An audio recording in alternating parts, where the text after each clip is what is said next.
윤태권 실장 어서 오세요. 네, 안녕하세요. 오늘 한국갤럽의 정례 여론조사 결과가 나왔죠? 예, 정례 여론조사니까 정례로 나오죠. 근데 오늘 특히 좀 관심이 많이 모았어요. 이게 일주일에 한 번씩이죠? 그렇죠. 예.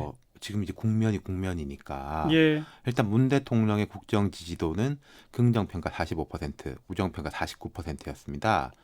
뭐 이른바 데드크로스라고 하죠. 부정이 더 높아졌어요. 예. 지난주에 비하면 긍정이 2%포인트 낮아지고 부정이 6%포인트 높아졌습니다. 지난주에는 긍정 47, 부정 43이었는데 네. 뒤집혔다는 거죠. 네. 뭐 조국 후보자 문제가 영향을 미쳤겠죠. 그렇죠. 이 여론조사가 이번 주 화수목 오늘 금요일이지 않습니까? 네. 3일간 진행됐습니다. 조 후보자 이슈가 영향을 뭐 바로 미쳤겠죠. 네, 네. 좀 정리해서 평가를 해보죠. 일단 이 조사는 지난 20일부터 22일까지 전국 만 19세 이상 남녀 1,002명, 음당률 15%를 대상으로 전화조사원 인터뷰로 진행한 겁니다. 표본 오차는 95% 신뢰 수준에서 플러스 마이너스 3.1%포인트인데 자, 긍부정 격차가 4%지 않습니까? 오차 범위 아니에요. 예. 통계적으로 보면은 예. 쉽게 말해서 이제 긍부정이 팽팽하다고 볼 수 있는데 근데 이 포인트 하나가 갤럽 기준으로 다른 기관 말고 부정 49%는요. 문 대통령 취임 이후에 최대치예요. 가장 높아요? 예. 긍부정 합치면 94%지 않습니까? 예. 6%만 빈다는 뜻인데 이 정도면은 뭐 의견이 총직결했다는 뜻이에요. 쫙 갈라졌다는 예. 얘기죠?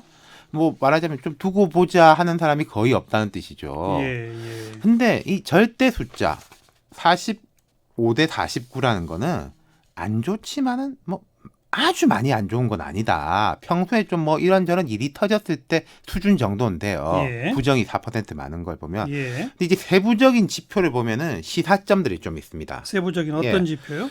예컨대 지역 분포는 특이사항이 없어요. 광주, 전남은 지지가 높고 대구, 경북은 낮고 수도권은 전체하고 뭐 비슷하고 이런 식인데 연령 분포가 흥미로워요. 연령. 예, 20대에서 찬성 42, 지지 42%, 반대 못한다 46%, 30대에서는 63대 31, 40대에서는 52대 44, 50대에서는 39대 58, 60대 이상은 35대 58인데 전주에 비해서 20대하고 50대가 쫙 빠졌어요. 지난주에 비해서 그렇죠. 20대와 50대에서 빠졌다. 네.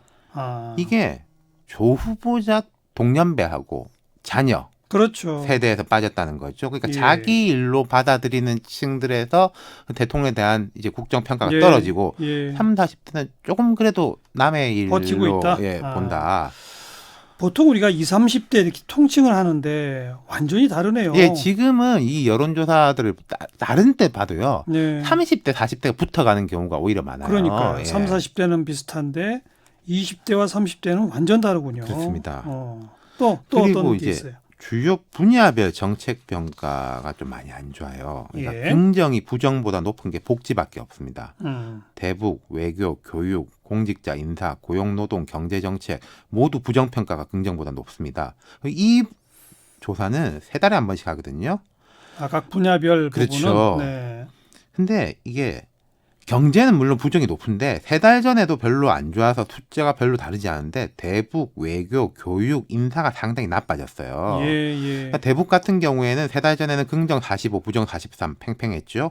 긍정 38, 부정 50으로 돌아섰습니다. 요즘 북한이 미사일. 계속 그러니까요. 외교가 45대 38로 긍정이 높았는데 39대 48로 뒤집혔어요. 네. 교육은 뭐 33대 35 원래 부정이 약간 높았는데 30대 39 그리고 인사가 28대 50에서 24대 53 부정이 53이고 예. 긍정이 24입니다. 석 달 전에도 인사 나빴군요. 그렇죠. 더 안 예. 좋아졌죠. 그러니까 이게 보면요. 대통령 전체 국정 지지도에 비해서 세부 항목 평가가 훨씬 안 좋아요. 그러네요. 네. 그럼 이건 좀 더 내려갈 소지가 예. 있다고 볼 수 있는 거거든요. 이번 조사에서 조국 후보자에 대한 찬반 조사도 있었어요? 그 질문은 없었습니다. 없었어요? 예. 다만 이번 조사에서 이제 이게 보면 대통령 잘한다고 생각하면 뭐 때문에 잘한다고 생각하는지 찝어주십시오. 못한다고 생각하면 뭐 때문에 못하는지 찝어주십시오. 이렇게 묻거든요. 예. 여기서 이제 인사 문제가 3위로 등장했어요. 그러니까 경제 민생 문제가 제일 문제다 28%, 북한 관계 치중하는 게 문제다 12% 뒤를 이어서 인사가 문제다 9%로 올라왔어요. 안 보이다가. 자, 다음 주는 어떻게 될까요? 그러니까 이 정도 숫자는요. 제가 앞서 말씀드렸지만 정부가 뭐 좀 잘못했을 때 나오는 수준이에요. 예. 아주 이례적인 건 아닙니다. 그리고 또 정당 지지율에서는 여야의 큰 변화가 없었어요. 예. 민주당이 한국당을 2배 정도로 여전히 압도하고 있습니다. 예. 근데 대통령 지지율 기준으로서는 아까 제가 부정이 이 조사 중에서 제일 높다 말씀드렸는데 여기서 더 내려가면은 이례적이다라고 말할 만해요. 네, 네.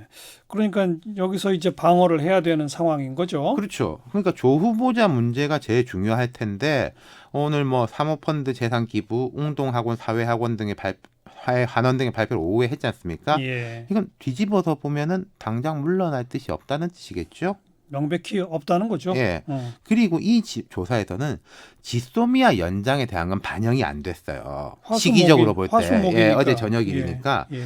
통상적으로 일본에 대한 강경 대응은 지지율 플러스 요인입니다. 음. 하지만 앞서 말씀드렸듯이 지금 외교 정책에 대한 평가가 안 좋은 상황에서 이게 발생했다. 예. 이게 좀 어떻게 될지 좀 봐야 될 건데 예. 그리고 하나 더 짚어본다면요.